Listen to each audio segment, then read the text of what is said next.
पर्चा फाड़ सियासत से क्या हासिल होगा टीएमसी को? आज जब आईटी मंत्री बोलने के लिए इसी मुद्दे पर, जिस पर विपक्ष जवाब चाहता है, खड़े होते हैं तो आप लोग हंगामा खड़ा करने लगते हैं, पर्चा फाड़ सियासत होने लगती है संसद के भीतर। ये कौन सा मकसद है टीएमसी का? क्या इसके जरिए खेला करने की कोशिश की जाएगी संसद भवन में? देखिए, ये एक तरीका है अपने प्रोटेस्ट जाहिर करने के लिए। ये पहले भी हो चुका है और आगे भी होगा। इसका यह कोई नया चीज नहीं है। लेकिन इस तरह का स्टेटमेंट का क्या मायने है? हम लोग सीधा सीधा, आज हमारा चीफ मिनिस्टर, आप देखे होंगे, 1 घंटा पहले एक प्रेस कॉन्फ्रेंस किया था, सीधा सीधा कहा कि हमारा फोन भी इसके सर्विलेंस के दायरे पर है। क्योंकि हम एक मीटिंग कंडक्ट किए थे between the chief minister, Prashant Kishor and Abhishek Banerjee. वो मीटिंग का सारा रिकॉर्ड जो ममता दी के घर पर हुआ था, उस meeting during the time of the election 2-3 महीने पहले, उस मीटिंग का सारा रिकॉर्ड कैसे बीजेपी के पास चला गया। और उन्होंने ये भी कहा कि प्रशांत किशोर का जो फोन है, उनको हमने ऑडिट करके दिखा कि that phone was infected with the virus. तो ये सीधा सीधा हर कोई एलेज्ड, कोई एक्यूज्ड, कोई प्रिजम्पशन, ये बात नहीं का हम कह रहे हैं, सीधा सीधा आरोप हम लगा रहे हैं, और जिनके तहकीकात होनी चाहिए। ठीक है, तहकीकात होनी चाहिए, ये बात तो महत्वपूर्ण है। लेकिन नेताजी को बीच में आईटी मंत्री को संसद भवन के भीतर इस तरह से रोकेंगे आप लोग? इस तरह से रोकेंगे आप लोग? नहीं, मनोजीत मंडल जी, देखिए, ये कोई तरीका होता है संसद के भवन इस तरह से कार्रवाई को रोकने का? तो ये कार्रवाई का मतलब क्या है? अगर हमारा आप जवाब किससे चाह रहे हैं? आप जवाब चाहते हैं सरकार से। सरकार की ओर से जो जवाबदेह मंत्री है, जब वो बोलने के लिए उठेंगे तो आप उनको बोलने नहीं देंगे। ये सरकार तो लोगों को जब मौत होते हैं तब जवाब देते हैं, कहते हैं कि ऑक्सीजन की कोई मौत नहीं है। इसके जवाब क्या मायने हैं? ठीक है, चलिए, हम सीधा ऑक्सीजन वाला महत्वपूर्ण सवाल है, लेकिन इन्वेस्टिगेशन। एक सेकंड मनोजीत जी, हर सवाल का जवाब सदन के भीतर चाहिए होता है, और वहां पर अगर आप लोग पर्चा फाड़ सियासत करेंगे तो आप खेला ही करने के मूड में हैं। आपको जनता के सामने सच आए, इसकी जानकारी आपको दरअसल नहीं चाहिए। लेकिन आपसे नुपुर शर्मा जी, सच्चाई कैसे सामने आएगी देश के? जांच क्यों नहीं करवा के दूध का दूध और पानी का? एक सेकंड मनोजीत मंडल जी, 1.5 मिनट तो दे सकते थे, 1.5 मिनट भी नहीं दिया। अब डिबेट में खेला मत कीजिए प्लीज। खेल का रूल आप बिगाड़ रहे हो। 1.5 मिनट भी नहीं दिया मेरे को।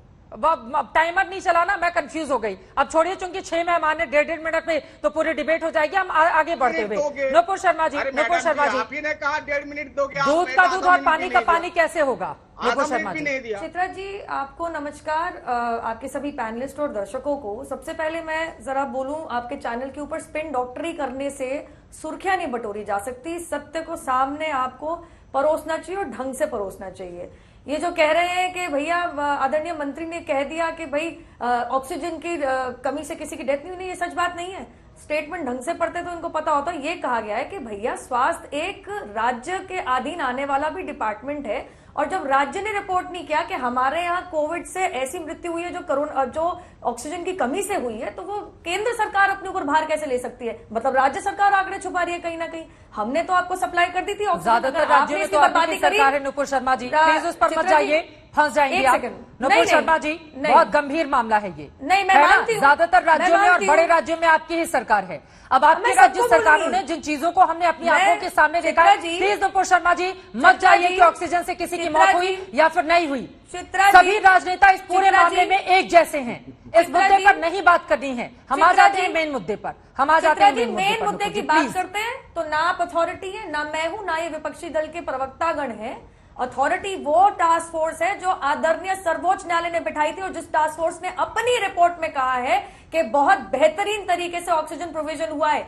अगर ट्रांसपोर्ट में और सप्लाई में कमी रही है, हमने तो उसको प्रोक्योरमेंट के लिए छोड़ दिया था। अगर बांटी नहीं गई है तो इसमें राज्य सरकार, चाहे कोई भी राज्य सरकार हो, उसकी गलती है। कृपया करके हम अपने आप को सर्वोच्च न्यायालय की टास्क फोर्स से ऊपर ना समझें। इतना मैं कानून की जानकार होने के नाते बोल रही हूं। नुपुर शर्मा जी, ये कानून की जानकारी नहीं मैडम, प्लीज देखिए, हम मुद्दे पर, नुपुर शर्मा जी प्लीज, जिस मुद्दे पर यहाँ पर डिबेट करने बैठे हैं, हम उस मुद्दे पर आ जाते हैं। ऑक्सीजन की कमी से किसी की जान नहीं गई, अगर ये बात कोई भी कहेगा, नुपुर शर्मा जी प्लीज, नुपुर शर्मा जी प्लीज, कानून की जानकारी मत दीजिए यहाँ पर। आंखों के सामने जो चेहरे हमने देखे, और किसी एक राज्य को सर्टिफिकेट या किसी एक राज्य को कटघरे में हम नहीं खड़ा कर रहे हैं। प्लीज इस मुद्दे पर मत आइए मैडम, मत आइए इस मुद्दे पर। ये मामला बहुत गंभीर और संवेदनशील है। आंखों के सामने ऑक्सीजन की कमी से दम तोड़ते देखा है मैंने देखा है। डॉक्टर्स हमारे डिबेट शो में आकर रोते थे कि ऑक्सीजन नहीं है उनके पास। प्लीज मत जाइए मैडम उस पर, आ जाइए। आज जो हुआ है सदन के भीतर, जिसकी तस्वीरें हम दिखा रहे हैं, please Nupur ji, please Nupur ji, please Nupur ji. आपने डांटने के लिए बुलाया है? डांटने के लिए नहीं मैडम, आप कहाँ जा रहे हैं ऑक्सीजन पर? आप मत जाइए ना ऑक्सीजन पर, आप ऑक्सीजन पर मत जाइए नुपुर जी, प्लीज। मैं क्यों नहीं जाऊं? तो आप उनसे बोलिए, ऑक्सीजन पर डिबेट नहीं है तो ऑक्सीजन पर कोई, मैडम देखिए, ऑक्सीजन पर सब सरकारें एक जैसी हैं। देश की जनता ये देख रही है, देश की जनता ये देख रही है। हम मेन मुद्दे पर आ जाते हैं। मैं देख पा रही हूँ बोल रही है। आप मुझे मेरी बात कंप्लीट करने देंगी? अगर सवाल उठेगा जवाब देना मेरा हक है। आपने बुलाया मुझे डिबेट पे बैठने के लिए। और दूसरी बात सुन लीजिए, मेरे खुद के जानकारों की जान गई है, मेरे खुद के घर वाले कोरोना से बहुत बुरी तरीके से संक्रमित हुए थे। कृपया करके, हम भी इंसान हैं, कोई भगवान पैदा नहीं हुए, हम सब कोरोना से संक्रमित हुए थे। हम सबके घर परिवारों में कोई ना कोई बीमार पड़ा था, जानकारी में कोई ना कोई बीमार पड़ा था। मैं अपनी बात रखने आई हूं, आप प्लीज मुझे मेरी बात रखने दीजिए। आपको उसके बाद आपको जो मीन में निकालना है निकालिए, लेकिन झूठ परोसा जाएगा तो मैं उसका जवाब दूंगी।